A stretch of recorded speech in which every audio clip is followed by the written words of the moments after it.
You're not giving me easy questions, man. I thought we are going to start with some casual conversations about, marketing and what's B2B SaaS companies typically Nope, need, I'm jumping in. We're going for it. You're going for it. Welcome to episode 22 of B2B SaaS Marketing Snacks. I'm Mike, product lead at Kalungi, and as always, I'm with Stein Hendricks, one of Kalungi's co-founders and executive CMO. Today, we talked about the most important tactic you can execute as a marketing leader that also leads to the most important piece of content that you can have, which is getting really meaningful customer testimonials and reviews from your customers, getting them to describe your product in ways that you can't, and then using those words to support your marketing efforts. So in this episode, we talked about a couple of ways to do this, and then Stein gives the exact playbook that he's created over his 20 years of marketing experience to lead customers through testimonial interviews and actually capture those nuggets. So before we dive in, if you like the stuff that we talk about here, we're encapsulating a lot of that similar strategic and tactical knowledge into an actual book that's slated to launch in the third quarter of this year. And it's a consolidation of Stein's years of experience as a marketer and business leader, and a lot of the playbook that Kalungi uses to help early stage SaaS startups build marketing functions that are set up for long-term success. We're obviously really excited about it. I think it's going to be a really cool book. And we're sending out early access content to people starting really soon. If you're interested in learning more and getting entered to win a free hard copy, you can check it out at t2d3.pro.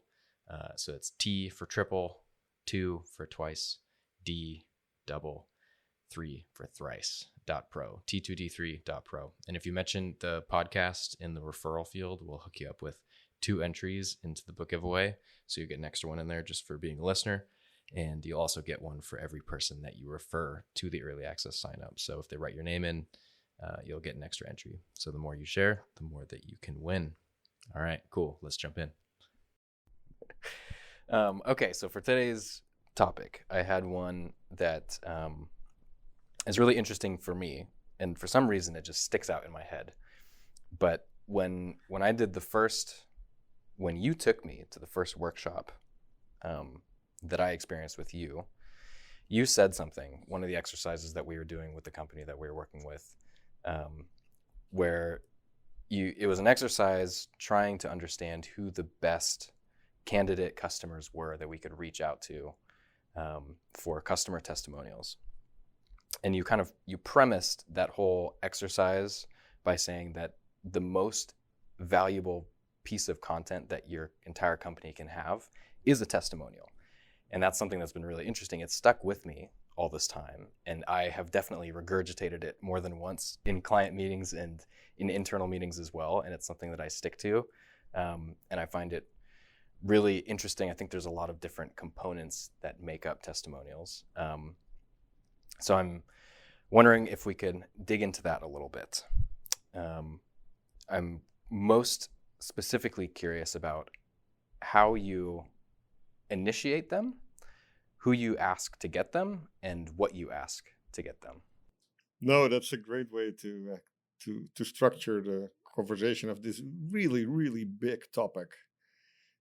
You're right, Mike. Sometimes when people just say, hey, we need a couple of customer case studies or testimonials or quotes, it can be seen as a very tactical, quick thing to just check the box on. And it is, I believe it is one of the most important things you do as a marketing leader. And you do it early in the journey that you're going on with your team. Let me put it into context a little bit. I used to run product marketing for Microsoft's Office products for B2B, for the B2B audience globally. And I had one team whose sole job was to drive customer testimonials. Because for every new product launch, when we launched Office 2010 or Office 365, or when we had to launch a certain version of the product in a certain market, the first thing you needed was great customer testimonials to put in your sales materials, to use for press releases. You never wanted to do a press release without having a quote from a customer to put on your website, right? To use for advertising copy. There are so many places where you need customer voices, customer quotes to not only just make your content richer, but to make it credible, right? If you say things, it's one, but if your customers say it, it's so much more powerful. At Kalungi, we also use a framework to do messaging and positioning and to develop content. We call it a pain, claim, gain model, where we map sort of customer pains to both how you start any form of content, because you want to talk about them, right, and what's driving them, and how you get people to be aware of you early in the funnel. And after that, you can talk about your claims, what are the things that you do to help them, and then finally you drive action and you drive the next step in the funnel through the gains, right? What do people stand to gain? Why should they act now? And you use the customer testimonial process to basically work on all of those three. You use it to confirm the pain points. When you think that your software does a certain thing and it solves for certain challenges, nothing is more powerful than go talk with customers, interview them for customer testimonials to confirm that those are the right pain points, that those are actually perceived as pain points by your clients, and you can now actually ask them to describe the pain in their own language so that the messaging that you're going to use is going to resonate better with your audience. Then you also use the testimonials to find how relevant your claims are, right? The features that you tout, the benefits that you describe that your product delivers on your website. How relevant are those, right? There's probably 10 things you do. Which of those is the most relevant for your customers? Testimonials will tell you that. And then finally, the gains. How do you understand the actual impact of your solution in a very tangible way, right? What do your customers actually say is the effect, the impact of your solution? Those are the gains. So discovering those gains, understanding how relevant your claims are, and confirming the pain points that you think your solution solves for is really the main goal with doing customer testimonials. In addition to creating some nice content. Yeah, absolutely. And I think the first time I did them, I really started to see how it can help you. Like in episode 16, we talked about how to verify your ICP and your positioning, right? Yep. And it's such a good tool once you have your kind of idea, what you think you're the best at, what you think you're the only at, especially if you're a young company, you're dialing in on a niche, you can ask your customers, your happy ones, ask them the same thing that you're asking yourself when you're creating your positioning. What do you think that we're the best at? Or what do you think that we're the only at? And they may tell you something very different from what you think you're the best at and what you're listing on the website. And that can give you a lot of really interesting insights. Sam Shepler, who's the CEO at Testimonial Hero, he put it really interestingly. He said, when you say something, it's marketing, but when your customers say it, it's social proof. And anything that you can say, your customer can probably say better. So if you take some of those interviews with your customers, you'll find some nuggets where they describe what you do so much better and in terms that other people like them in their same roles, in their same kind of areas of expertise will understand a lot better than you might think they would. So I found that really impactful the first time I kind of did this. Yeah.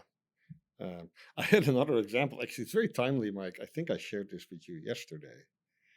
That the first company that I supported as a sort of a advisory board advisor, CMO coach, was a company called Atera. Atera was a very small, early stage startup in 2014, 15-ish. I met the CEO and he asked me to help him, get to real product market fit and to get to scale.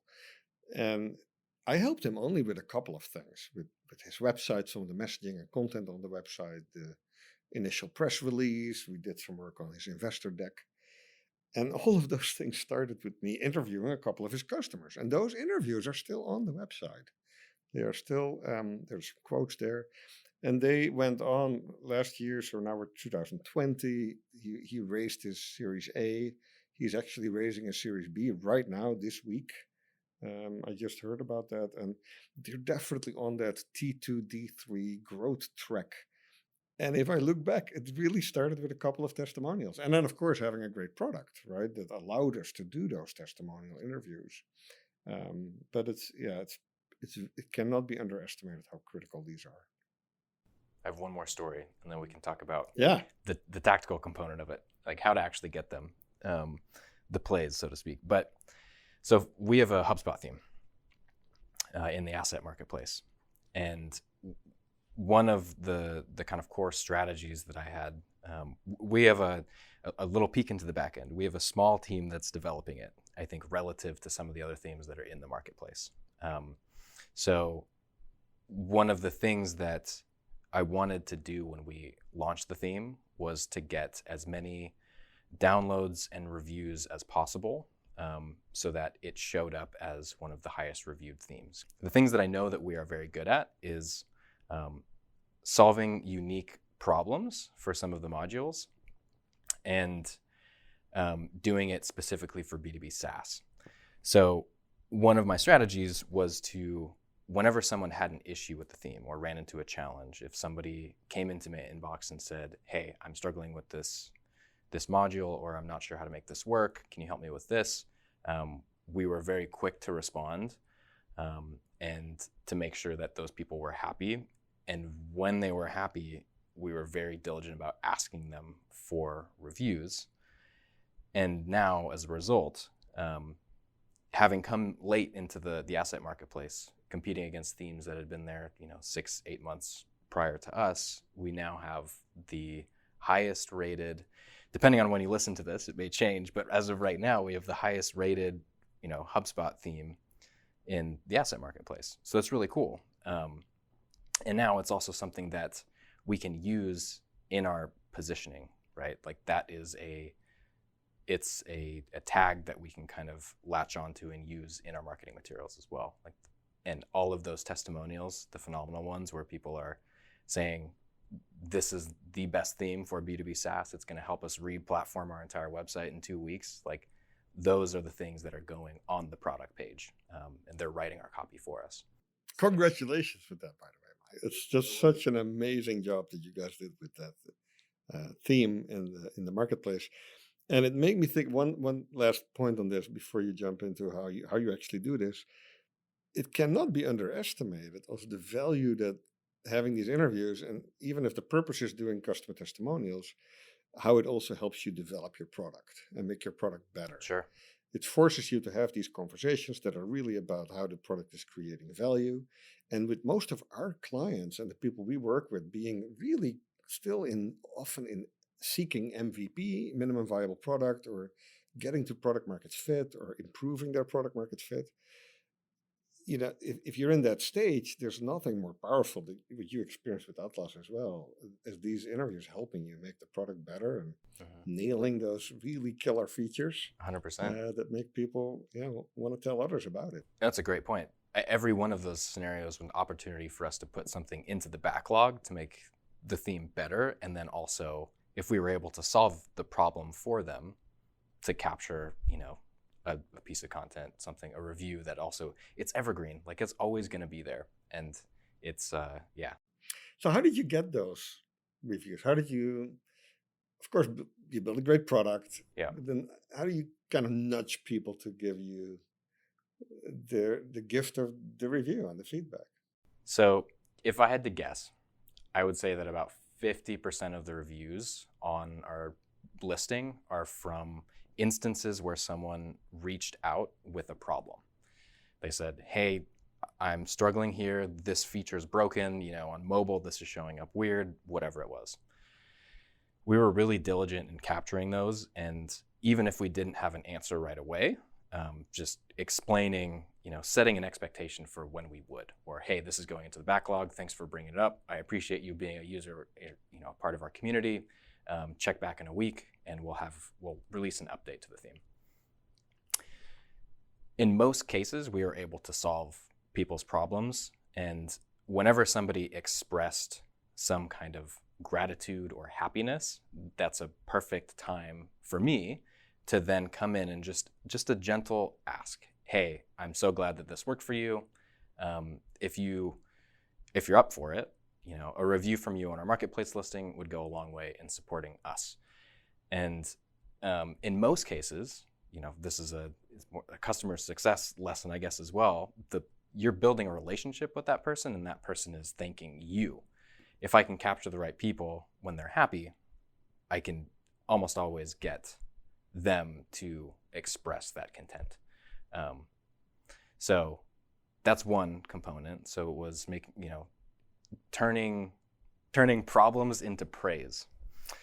The other component is actually being active in reaching out to people and asking them if they feel like they're being successful using your product. So there was a campaign that we ran a few months ago. I think we're about due for another one as well, where we actually it was a simple email that went out to everybody who had downloaded the theme. And I just asked a couple of questions, and I said, hey, I'm looking for some examples of really great sites that people have used Atlas to build, so that we can promote them as great use cases on our product page. I'd love to see what you've built. And some people sent their websites. Some people responded with more problems that turned into an opportunity for us to solve them. And some people actually responded and said, with praise, just directly. They just said, hey, we haven't used it yet, but we see why this is a great theme. We see a lot of potential here. And the same thing, we used all those opportunities to ask for more reviews. So that campaign in itself, which was just a simple email that went out to a few hundred people, got us another 4 reviews, 5-star reviews. So those are the things that I kind of used to get the reviews for Atlas. And then obviously, there were a few that came in just unprompted. It's very rare that someone is sitting around and just experiencing pure joy from your product and says, hey, you know what? I'm going to go write a glowing review for this person on the marketplace. So I think in a lot of cases, you actually have to be active in seeking those out and finding those opportunities. But yeah. What I love about this topic, Mike, is that it makes the point that although marketing these days is so data driven and automation and optimization and A/B testing, none of that matters if you don't go to, let's say, the psychology and the sociology of marketing, right? Which is when you ask people for help, they love to help you. People want to be relevant, right? So it is fantastic what people will tell you when you are willing to listen. And then you get to the sociology part, right? What is it that really drives people? What are the things that really matter to them? And understanding that. We have a template, right, on how to do customer testimonial interviews, and it's a set of 20 to 30 questions, depends a little bit on which ones you are relevant for you to ask. But we do something there. We almost probe for pain and also probe for problems. We ask customers, tell us some things that we could improve on, that we didn't do so well. Where's the quality of our engagement on our product not perfect? And by doing that, you put people into a mode of what they will share some of those things. You will learn from that. But you put them into a mode to also want to almost reciprocate with some praise, right? Okay, I raked you over the coals or your team. And now I almost feel obligated to also tell you some really great things, right? And that's how you get golden quotes, right? Material that you can use in your marketing. But back to your examples, I think it's fantastic that you, whether it's relatively automated through nurture campaigns or in the way you train your customer success team and your support professionals, how you turn every opportunity where people are either willing to talk about why this product is important for them, because when they're running into problems with your product, it's because it's important for them, right? They're trying to use it. Yeah. And how you can turn that into an opportunity to help them, and then they, of course, are helping you. Another moment is when someone has acquired your product, they bought it. It's like when you buy a car and you drive the car off the lot. You're very likely to be enthusiastic about telling others about it, right? So there's no better moment than asking your customers after they just acquired your product to tell others about it, to ask their opinion. Why did they buy? What did they like about it, etc. There are a couple other moments, right? If someone just upgraded to a new version, or they renewed your software subscription, that are also great moments to ask for. Hey, are you willing to us ask to answer a couple of questions on how you're deriving value from the product, and can we have an interview? Can we ask you about those? Something that I've done with one of my clients in the past was we were in, so I guess for context, we were as a product in a, and I don't want to say it was saturated, but there were definitely a lot of competitors in the particular niche that we were working in. And one of the challenges was all their competitors showed up on Capterra and G2 Crowd. So they had profiles on those places, but they didn't have any kind of substance to them. They had 1 or 2 reviews. It was 4 stars, but it was meh, right? So people who are actively doing research are going to those profiles and comparing customer experiences on them, and we didn't have much to show there. So in order to build the equity within Capterra, we ran a campaign where I went to the customer success team and said, all right, within the product, we know that we ask for NPS scores. So who are the people who are 9 or 10s that we can comfortably reach out to right now and ask for some kind of review, unprompted? And then for the others that didn't respond from that campaign, how do we get some kind of volume there? So there are certain tools that you can use. Capterra has they call it RAS, Reviews as a Service, component where you can actually apply to get provided actually like gift cards. So you get a unique link, you can send that link to your customers and ask them if they'll write a review for you on their marketplace. And if they do, they will get actually like a $50 Amazon gift card. I don't know if that amount has changed or if the place has changed, but that was one of the techniques that we used.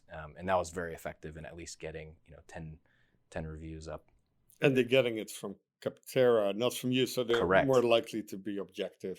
Yep, exactly. And that's something that's provided by Capterra because it benefits Capterra too if more people are using their site. So that's one tactic we've used in the past. If you're trying to kind of build an online presence from nothing. Do you want to talk a little bit about how you get the interview scheduled? Yeah, and let's talk about that, and let's talk about the psychology behind the actual questions that you ask, because I know that you've put a lot of thought into the sequence of the questions and the type of questions over the years that you've been doing this. Yeah, and this definitely was probably 20 years in the making, Mike, with many failed attempts to organize this in a way that is templated. I think this is very specific for software companies, right? But I also believe some of the approaches probably can lend itself for other industries. So when I start as a marketing leader somewhere, or I coach a new CMO, you have a lot of credits in the bank, typically with your existing customers, to ask them, hey, we have a new marketing leader. Can we please introduce you to her or him? This would be an email that comes from the sales team, because our new marketing leader would love to learn from our customers how they actually accrue value from our solution. And I've had 100% take rate on those questions typically. And you only need 10 or 15 of those interviews to get a fantastic library of material to work with. So that's the first part. You try to get some of those introductions and then get interviews set up, typically 30 to 45 minutes, Zoom call, Google Meet, whatever you use to record. And I think you've done a couple of these as well, right? Mm-hmm. So when I get these interviews set up, I turn them into a conversation that is feels very natural, but it is actually pretty scripted. I have 29 questions exactly, Mike, that I typically run through, and they're grouped in a couple of sort of themes. The first is the introduction of the call. I always ask, hey, can I record this? It's easier for me to then focus on the conversation and not on taking notes. I talk a little bit about my own background, just having started as a marketing leader, wanting to learn from these customers. I don't say this as the intention of the interview is a testimonial, but I do say if we end up talking about things that I would love to use in marketing materials, I will, of course, ask your permission and you have a chance to look at those. And that often is a very smooth, quick part of the conversation. Then I ask some questions that are about the customer's background. What is the business they're in? What are their customers looking for? How are they creating value? What's their role within the company? How's the company or organization doing? Have they grown lately? And I ask them to describe their own clients. So that's the second section of the interview. Then the third is I ask a couple of questions that are about them using our solution. What are they using it for? How long have they been using it? I like to ask the question, what is the job to be done that our product, our service does for you, right? What, if you would describe it like you would describe an employee, what would their job function? How would you describe that? Sure. How did you find us? Did you explore any other options? And then in the end, also, why did you choose us? Mm-hmm. So that is the section of how do you sort of use our solution. Then I go into this section of what is your experience working with our team, our organization, and our product so far? And these are the questions that also allow them to give us some feedback, improvements that we can make, things we can learn from. How long have they worked with us? Who have they worked with in our company? What it's like working with us? Describe the work we do for you. Are there things where we could do a better job? Where the quality hasn't been ideal? What challenges have you found along the way working with us? And all those things, Mike, set them up to typically give us some, productive feedback. And then also typically they want to say something more positive later. So then I go to the next section of the interview, which is really about outcomes and ROI of our solution. Because I want those for the quotes, right? To build a great testimonial or a case study. So now I'm going to ask questions like, hey, how has our product or service helped you with specific outcomes? What are the benefits that you've realized? Can you give me some tangible examples? Things that you maybe even measure? How you talk to your superiors or the people who signed off on the budget about the outcomes, the impact that our solution has had. And I really try to seek tangible things that are measurable. And I also then ask, hey, how do you think this product maybe has even impacted the team's morale or productivity? Sure. I like to also dig for stories. So is there a story that you can tell about, something that happened that our product helped with, that either, it prevented something really bad from happening or it helped something really good to happen? I like to ask what benefits they expect to get from using our product or service in the future. And that sometimes hints at things they're not maybe using yet because they haven't found time or haven't been onboarded, or things that they would love to see in our product that we don't do today. And that's great impact for our product team. And then finally, I try to ask a couple of questions to really dig for a couple more quotes that feel repetitive, and they are kind of repetitive, but asking those questions in sequence helps you get fantastic material. Like, bottom line, what has our solution really done for you? What would you tell others about this solution if they would ask you for recommendations? Is there anything that we're best at that only we can do? And I always tell them, hey, I'm going to ask you some self-serving questions, right? So to prompt them, hey, and if you're not comfortable answering, kind of prime them a little bit. Prime them a little bit, yeah. But and then you let the silence do the work a little bit, right? You ask some of these questions and you just are very patiently listening. And if you drop a couple of seconds of silence, there's always more coming, more better quotes, more greater insights. And so, yeah, Mike, that's kind of how I structure these interviews. And then you record it.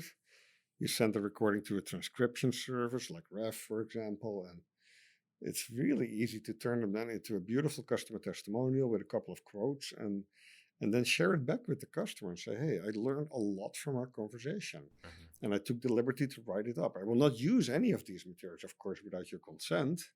Take a look. I typically send it in an editable document, Google Docs or Word, so they can provide some comments in the document. And then I typically get approval to use it. Very seldomly you get, I need to run it by my legal team or PR team. But you don't get those a lot, far less than you would expect. People love to hear themselves. People love to help you. So yeah, I have a very high success rate with turning these into customer testimonials. And those are really cool because you can do them, you can have long form, right? They can be a true testimonial where it's just a series of quotes that are just pure praise for a product or a company or customer success team. You can turn those into a case study if down the road you have a bunch of success metrics that you can tie back to them. And something that we've been doing a lot recently that I really like is you can chop them up into really small segments, 2 or 3 sentences that tie back to a specific value prop pillar or to a specific feature. So if you have a product page and you're talking about how your product does X, Y, Z, you can put a quote that actually is from a customer explaining how they've benefited from that specifically.